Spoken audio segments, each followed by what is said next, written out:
I'm Lillian, 67 years old, a retired elementary school teacher who worked for 40 years. Through careful saving, I'd accumulated $856,000 for my retirement. My only daughter, Amanda, visited wearing a $10,000 watch. Then came the shock. She demanded I transfer all my savings to her immediately. I was confused and heartbroken. Before I continue my story, let me know where you're watching from in the comments below. Hit the like button and subscribe to hear what happened next. My life had been one of dedication and careful planning. For 40 years, I taught third graders at Oakwood Elementary in suburban Boston, finding joy in shaping young minds while meticulously saving for retirement. My husband Jack and I bought our modest 3-bedroom home in 1982, and we paid off the mortgage just before he was diagnosed with pancreatic cancer. The 5 years since Jack passed have been lonely. I miss his laugh, the way he'd bring me coffee every morning, and his silly jokes that never failed to make me smile, even after 38 years of marriage. On his deathbed, Jack made me promise something. Lil, don't just exist after I'm gone. Travel. See all those places we talked about. Live enough for both of us. I nodded and held his hand, but in truth I was terrified of being alone, let alone traveling solo. After the funeral, I threw myself into volunteer work at the local library and joined a widows' support group where I met Barbara, now my closest friend. Our house isn't fancy, just a 1970s colonial with outdated wallpaper in the kitchen that Jack always said we'd replace. The furniture shows its age, but everything is paid for comfortable and filled with memories. The garden out back is my sanctuary where I grow tomatoes and zinnias in summer. My retirement fund didn't accumulate overnight. Jack and I both contributed to our 401(k)s religiously. We drove used cars, packed lunches, and took modest vacations to Maine instead of Europe. When I received a small inheritance after my mother passed, every penny went into savings. We lived below our means, knowing that compound interest was working its magic. Amanda, our only child, was once a sweet, thoughtful girl. She excelled in school, earned a scholarship to Boston University, and married Greg shortly after graduation. Greg worked in financial services and always seemed to be climbing the corporate ladder, though his promotions never quite materialized as promised. Still, they bought a house in an upscale neighborhood and seemed to be doing well. In the early years, Amanda visited regularly. We had Sunday dinners and she'd call several times a week just to chat. But things began to change about 3 years ago. The visits became less frequent, and when they did come, Greg would constantly check his phone, making excuses about work emergencies. He'd brag about deals and investments that would supposedly make them millionaires, but something in his tone never rang true. The past 6 months had been particularly strange. Amanda rarely called, and when she did, the conversations were brief and superficial. So when she called out of the blue on a Tuesday afternoon, saying she wanted to visit for the weekend, I was surprised, but delighted. "I'll make your favorite pot roast," I told her, already planning the menu. "Sounds great, Mom, and I can stay overnight if that's okay. Greg's on a business trip." I spent Thursday cleaning the house, putting fresh linens on Amanda's old bed, and dusting the shelves filled with her childhood trophies and photographs. On Friday, I went to the grocery store, splurging on expensive cuts of meat and fresh vegetables. I even picked up a bottle of Amanda's favorite wine, though I rarely drink myself these days. As I prepared the house, I found myself humming for the first time in weeks. Having my daughter home, even for a short visit, filled me with joy. I imagined long conversations over coffee, maybe looking through old photo albums, reconnecting like we used to, before Greg, before Jack's death, before everything changed. Friday evening, I put on a nice blouse, applied some lipstick, and waited by the window, like I used to when Amanda was a teenager, out past curfew. The anticipation of seeing my only child made me feel younger, hopeful. Little did I know that this visit would shatter the peaceful retirement I had worked so hard to build. Amanda's sleek BMW pulled into my driveway at exactly 6:30. I hurried to the door arms, already outstretched for a hug, but she was busy checking her reflection in her car window. When she finally turned toward me, I barely recognized my own daughter.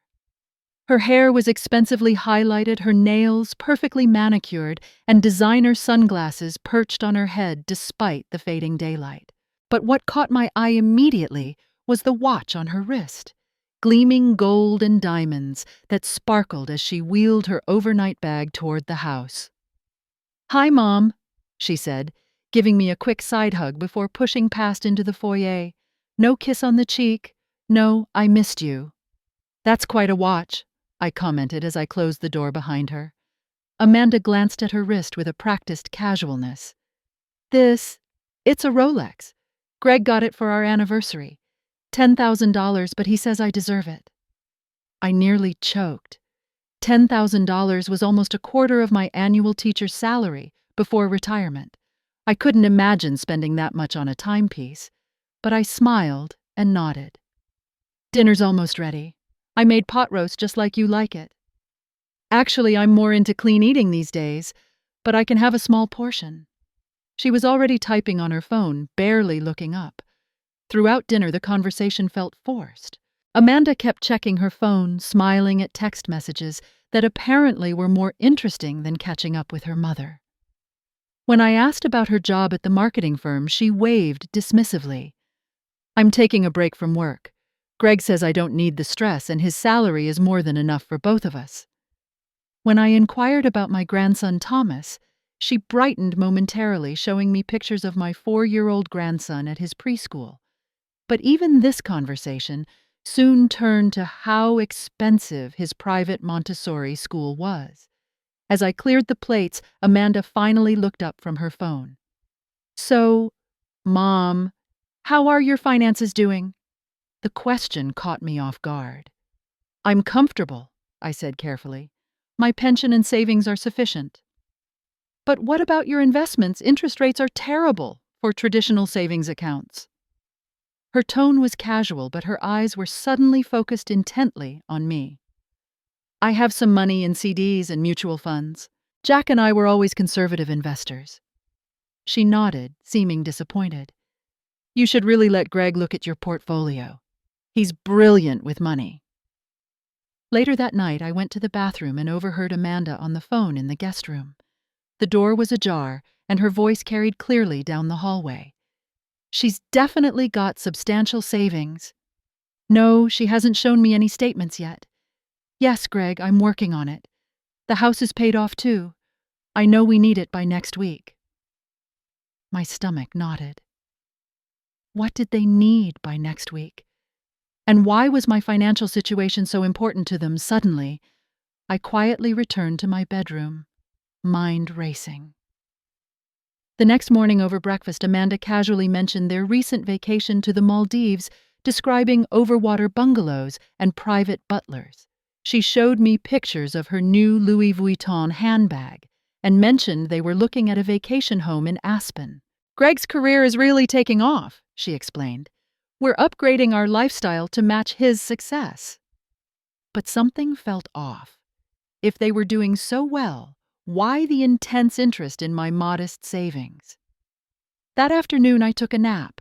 When I woke and went downstairs for tea, I caught Amanda quickly closing the drawer of my desk, where I keep financial documents. She jumped slightly when she saw me. "Just looking for a pen," she said with an unconvincing smile. Later, I noticed my bank statement, which had been neatly filed away, was now slightly askew in its folder. That night, I pretended to go to bed early, but remained awake, listening. Around midnight, I heard the faint click of my phone's camera.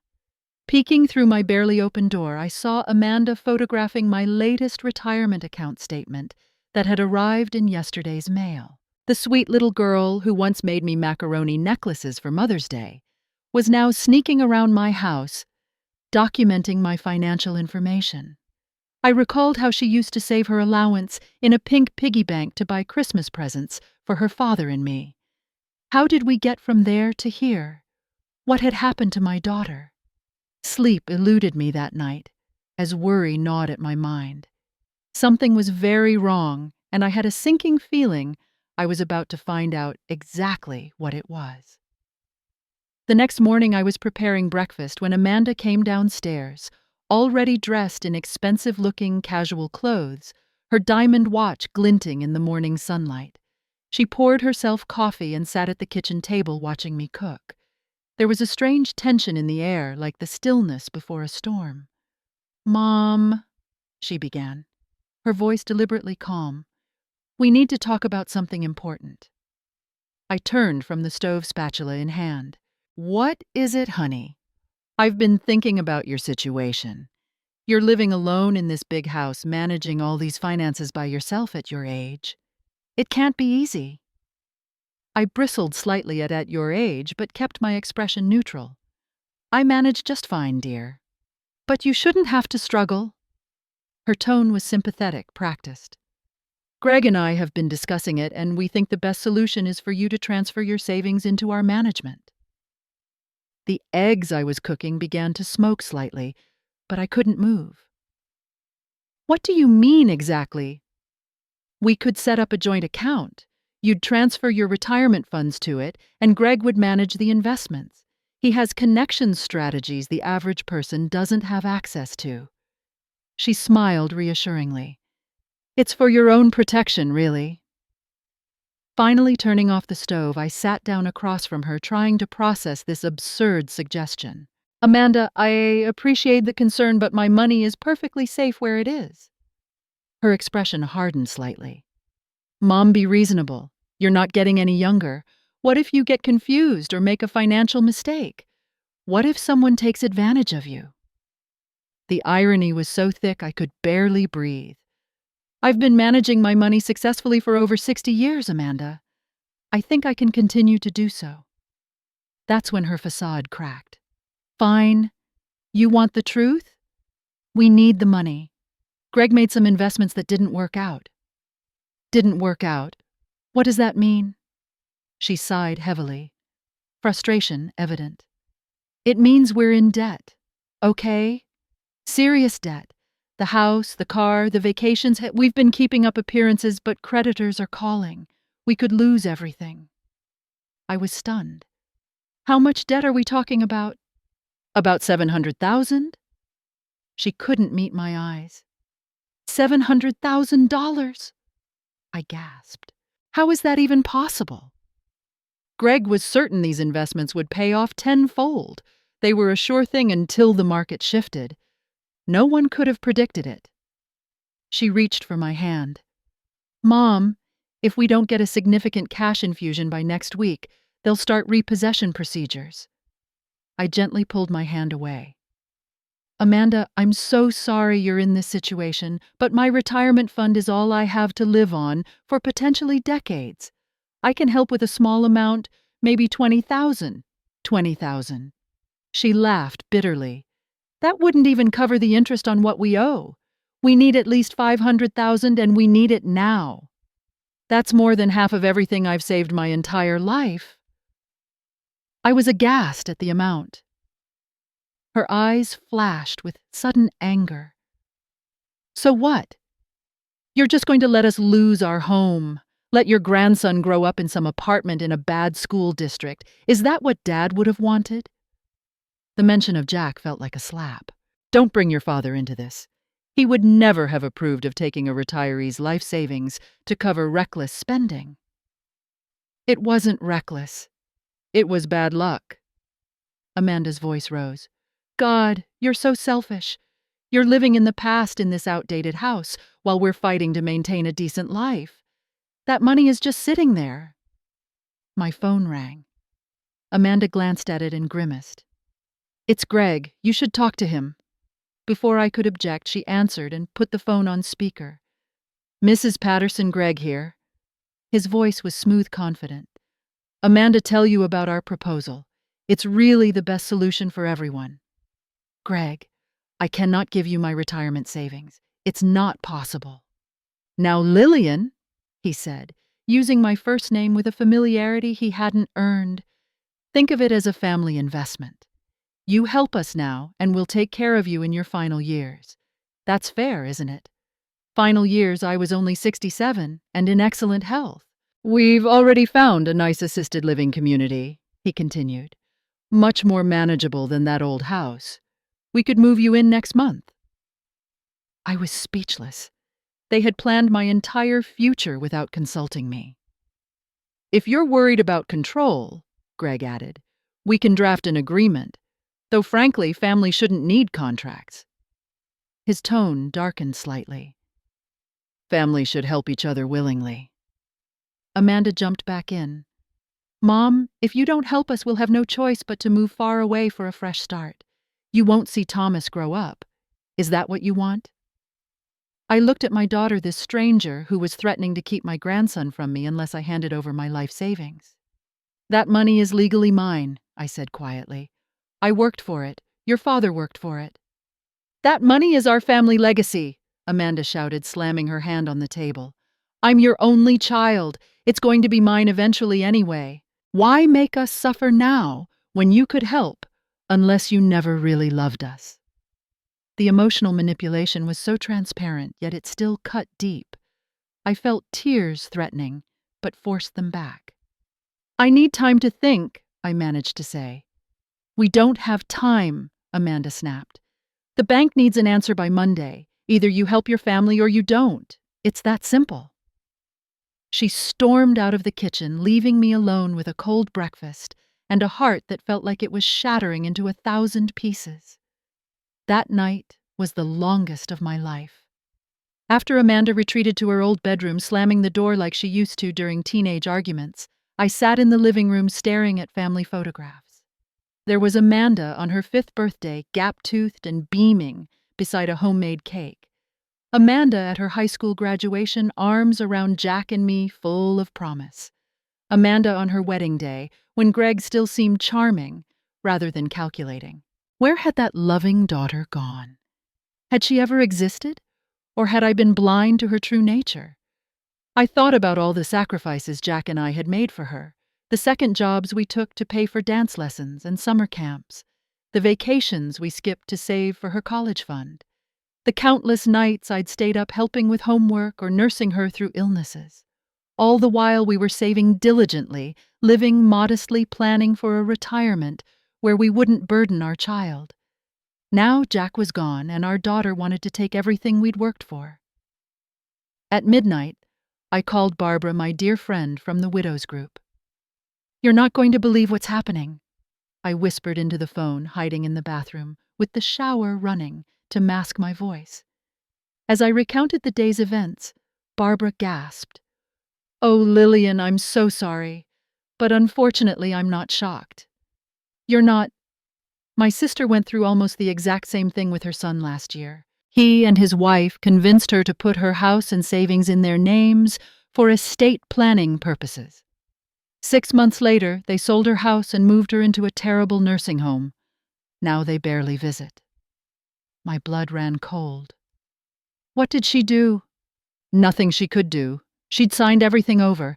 Now she's living on Social Security in a place that smells like disinfectant and despair. Barbara's voice hardened. Lillian, whatever you do, don't sign anything. Don't transfer a penny. After we hung up, I sat on the edge of the bathtub, trembling. Was this really happening? Was my own daughter plotting to take everything and discard me? I couldn't sleep. Around 2 a.m, I went downstairs for tea. As I approached the kitchen, I heard Amanda's voice. She was on the phone again, speaking in low tones, but the house was quiet and sound carried. She's being difficult, but I think she'll cave. Yes, we'll get all of it, not just the 500. The house, too. It's outdated, but in a good neighborhood. Greg thinks we can sell it for at least 400,000. No, she doesn't need that much space anyway. There's a place in Springfield that's only 3,000 a month. Basic but adequate. She'll adjust. They weren't just planning to take my money. They were going to sell my home from under me and stash me in some budget facility far from my friends and community. I crept back upstairs, my tea forgotten. Lying in bed, I stared at the ceiling where Jack and I had once watched shadows dance on summer nights, planning our retirement dreams. Travel, volunteering, gardening, simple pleasures we'd earned after decades of work. "What would you do, Jack?" I whispered to the empty pillow beside me. In the stillness, I felt a certainty grow within me. Jack would never let anyone, even our daughter, bully me out of our hard-earned security. He'd fight, and so would I. By dawn, I had a plan that scared me with its boldness, but felt absolutely necessary. If Amanda and Greg wanted to play hardball, they'd learn that this retired schoolteacher wasn't as helpless as they thought. I rose before the sun, quietly showering and dressing in my most professional outfit, a navy pantsuit I used to wear to parent-teacher conferences. I made coffee and toast, moving silently so as not to wake Amanda. My heart was pounding, but my resolve was firm. When Amanda finally came downstairs around 9, I was sitting calmly at the kitchen table with my coffee, looking through my financial documents. "Good morning," I said pleasantly. "I've been thinking about what you said." She looked surprised, then cautiously hopeful. "And you're right. Family should help family. Let's go to the bank today and see what we can arrange." Her face lit up with triumph, poorly disguised as relief. "Really? Oh, Mom, you won't regret this. We'll take such good care of you, I promise." I smiled thinly. "I'm sure you will. Let me just finish my coffee and we can go." Amanda rushed to get ready, making excited phone calls to Greg, while I sat quietly, mentally rehearsing my plan. By 10:30, we were pulling into the parking lot of First National Bank, where I'd been a customer for over 40 years. Amanda practically bounced as we walked inside her expensive heels, clicking on the marble floor. I approached the receptionist and asked to speak with Andy Miller, the branch manager who had handled my accounts since Jack's death. "Mrs. Patterson, wonderful to see you." Andy greeted me warmly when we were shown to his office. He glanced questioningly at Amanda. "This is my daughter, Amanda," I said, "but I'd like to speak with you alone first if that's possible." Amanda frowned.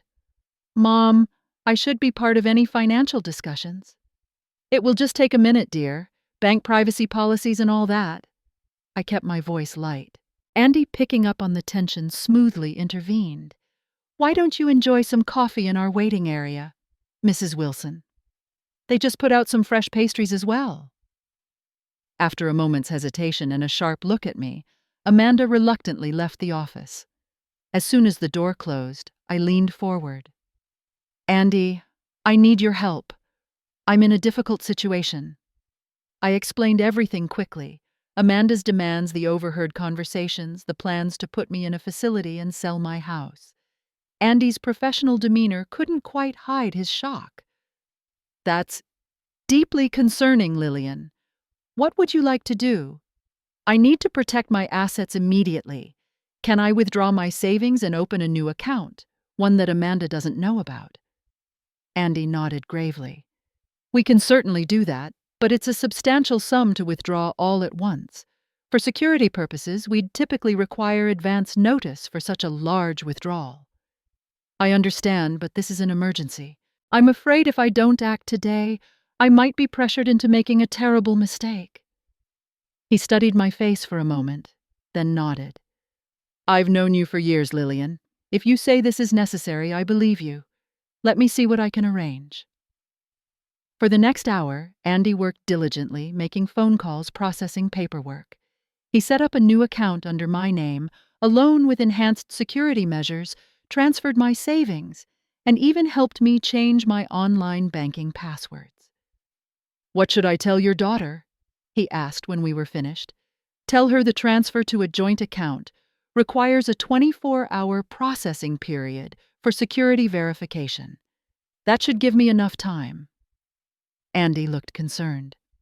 "Are you sure about this, Lillian? It's a major step." I took a deep breath.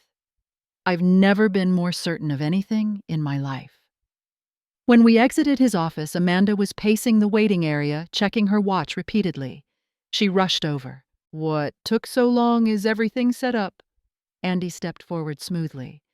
"Mrs. Wilson, we've initiated the process. However, for security reasons, transfers of this size require a 24-hour verification period.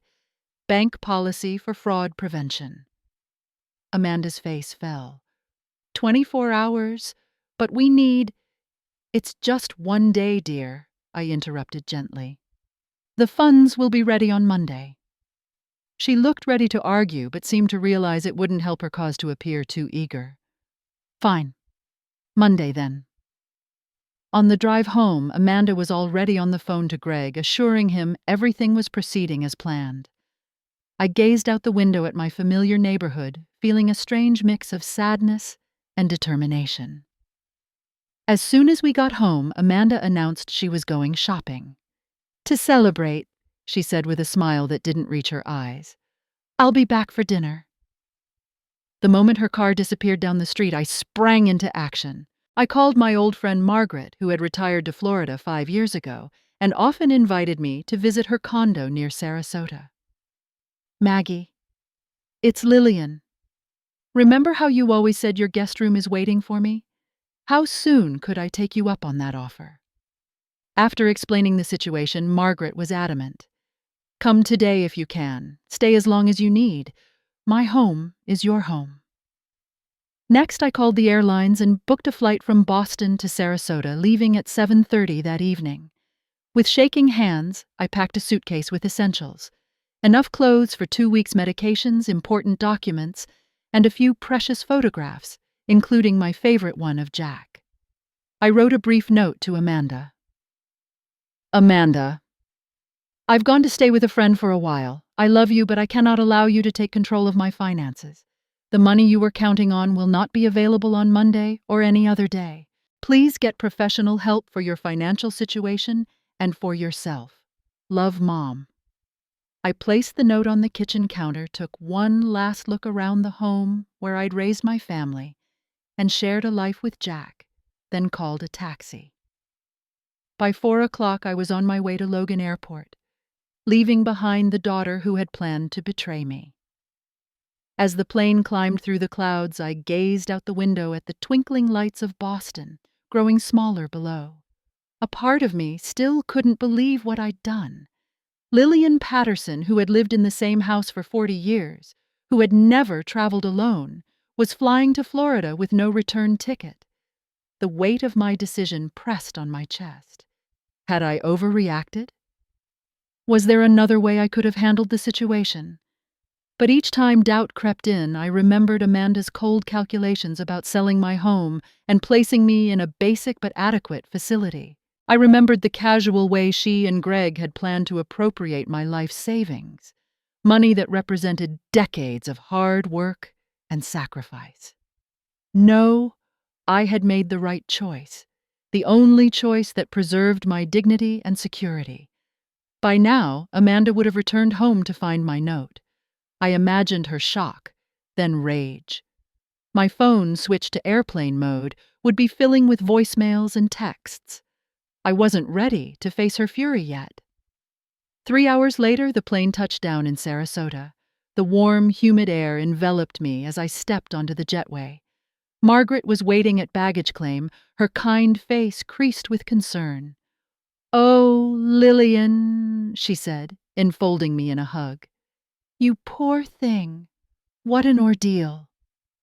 That simple act of kindness broke something inside me. I cried for the first time since this nightmare began, right there amidst the bustle of arriving passengers. Margaret held me, patting my back like we were schoolgirls again, instead of women in our 60s. "Let it out," she soothed. "Then we'll go home, have some wine, and figure this all out."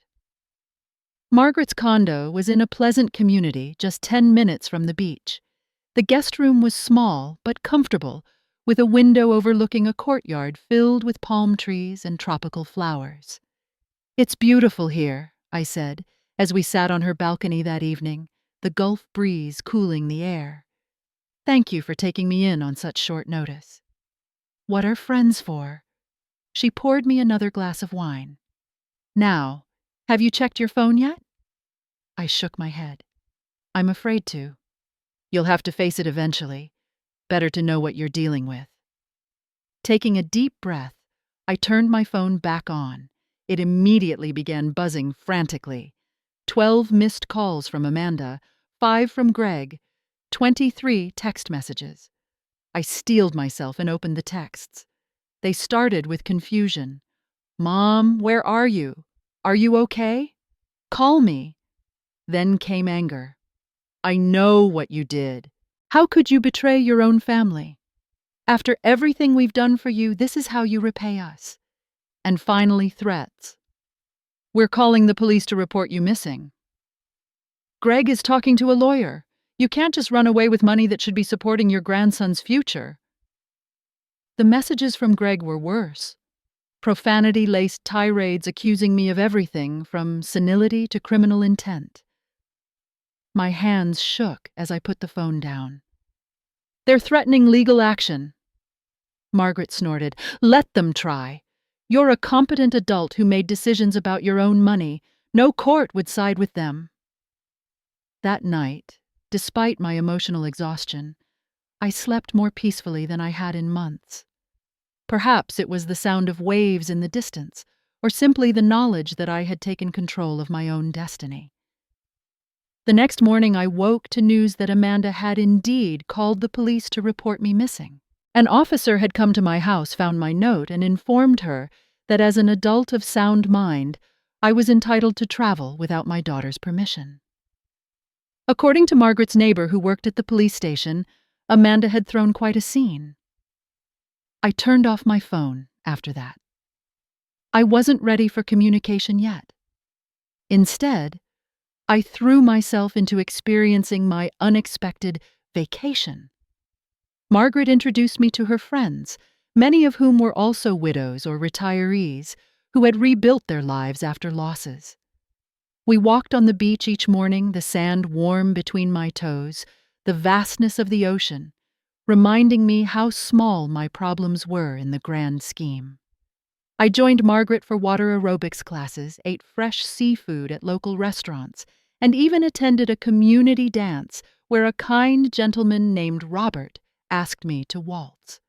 For the first time since Jack died, I felt the simple joy of moving to music with a partner. You're coming alive again, Margaret observed one evening as we watched the sunset paint the sky in shades of pink and gold.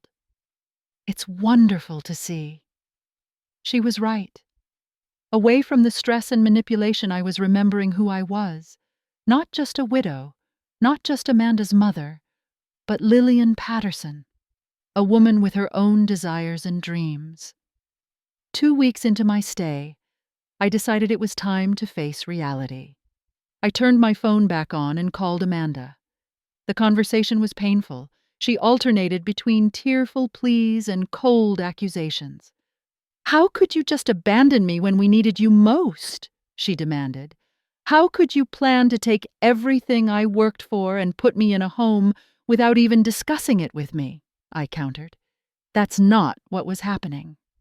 I heard you, Amanda, on the phone with Greg, talking about selling my house and finding me a basic but adequate facility in Springfield. The silence on the other end told me she knew she'd been caught. It wasn't like that, she finally said, her voice small. It was exactly like that. And it broke my heart. After more heated words, we reached an impasse. I told her I was staying in Florida indefinitely and suggested she and Greg seek financial counseling for their debt problems. She hung up on me. The next day, Greg called with a different approach: legal intimidation. He claimed they could sue me for elder fraud, for abandonment, for numerous imaginary offenses. I listened calmly, then informed him I had recorded Amanda's late-night phone conversation about their plans for me and my home. I'm sure a judge would find that very interesting, I said, surprising myself with my newfound backbone. Now please don't call again unless it's to apologize. As weeks turned into months, my vacation began to feel more like a new chapter of life. I joined a book club, volunteered at a local elementary school, reading to children, and even took a painting class, something I'd always wanted to try but never found time for. Margaret's guest room became my room. I contributed to household expenses and settled into a comfortable routine. I even made a few new friends of my own, including Sophia, a retired nurse who loved mystery novels as much as I did. 3 months after my abrupt departure from Boston, I received an email from Amanda. The tone was different, humbler, more reflective. Greg had left her after realizing there would be no financial windfall. She was struggling to pay bills and had been forced to sell the BMW and designer bags. "I've been seeing a therapist," she wrote. "She's helping me understand how toxic my relationship with money has become. I'm sorry, Mom. What I did was unforgivable." I read the email several times cautiously, hopeful, but wary of manipulation. After consulting with Margaret and Barbara, my friend from Boston, who had warned me about her sister's similar experience, I arranged a video call with Amanda. She looked different. The expensive highlights grown out, the flashy jewelry gone. She cried when she saw me. "I miss you," she said simply. "I miss the daughter I thought I had," I replied honestly. That conversation was the first of many over the following weeks. Amanda began to share her journey, how she and Greg had become caught in a cycle of spending to keep up appearances, how his gambling had created much of their debt, how she had rationalized their plan to take my money as just accelerating her inheritance. "I was so wrong," she admitted, "and I've lost everything. My marriage, my mother's trust, my self-respect." 3 months later, Amanda asked if she and Thomas could visit me in Florida. I agreed with both trepidation and hope. The reunion was awkward at first. Amanda seemed genuinely remorseful, though, and 4-year-old Thomas was delighted to see his grandmother. He didn't care that we were meeting in Margaret's condo rather than my old house. He just wanted to show me his new dinosaur toys and have me read him stories. During that visit, Amanda and I had several honest, difficult conversations. I explained how deeply her betrayal had hurt me and how I could never fully trust her with my finances again. She acknowledged her actions and didn't try to minimize them. On their last evening, as Thomas slept in the room we'd prepared for him, Amanda and I sat on Margaret's balcony, watching the stars. "I have a proposal," I said carefully. "I can help you get back on your feet, pay off some of your debt, help with Thomas's education, but with conditions." "What conditions, she asked, wariness evident in her voice. "You continue therapy. You take a financial management course. And any money I give goes directly to creditors or into a trust for Thomas's education. I won't fund a lifestyle of designer watches and luxury vacations." Amanda was quiet for a long moment. The old Amanda might have argued or manipulated. This Amanda nodded slowly. "That's more than fair, more than I deserve." It wasn't a fairy tale ending. Trust once broken doesn't mend easily. But it was a beginning. Amanda returned to Boston with a plan to rebuild her life on a more authentic foundation. I remained in Florida, eventually finding my own small condo near Margaret's, embracing the new life I'd accidentally discovered. I did help Amanda financially, but in structured ways that ensured the money went where it was intended. More importantly, I maintained my independence and continued to pursue the dreams Jack and I had shared. I took a cruise to Alaska, signed up for more art classes, and even started writing children's stories based on my years as a teacher. Thomas began visiting regularly during school breaks. Having my grandson in my life again brought joy I'd thought was lost forever. Watching him build sandcastles on the beach and teaching him to swim in the Gulf became new treasured memories. As for Amanda, our relationship slowly healed, though it was forever changed. We both learned painful lessons about boundaries, communication, and the true meaning of family love. Sometimes the deepest love isn't saying yes to everything your child wants. It's having the courage to say no when necessary. Sometimes protecting yourself isn't selfish. It's essential. And sometimes what seems like an ending is really just the beginning of something unexpected and beautiful. Looking back now, I'm grateful for that terrible weekend when my daughter demanded my life savings. Without that crisis, I might never have found the courage to fulfill my promise to Jack, to truly live the life we'd worked so hard to build. Have you ever had to make a difficult choice to protect yourself from someone you love? Share your experience in the comments below. And if this story resonated with you, please subscribe, and share it with someone who might need to hear it. Thank you for listening to my journey, and remember, it's never too late to begin again.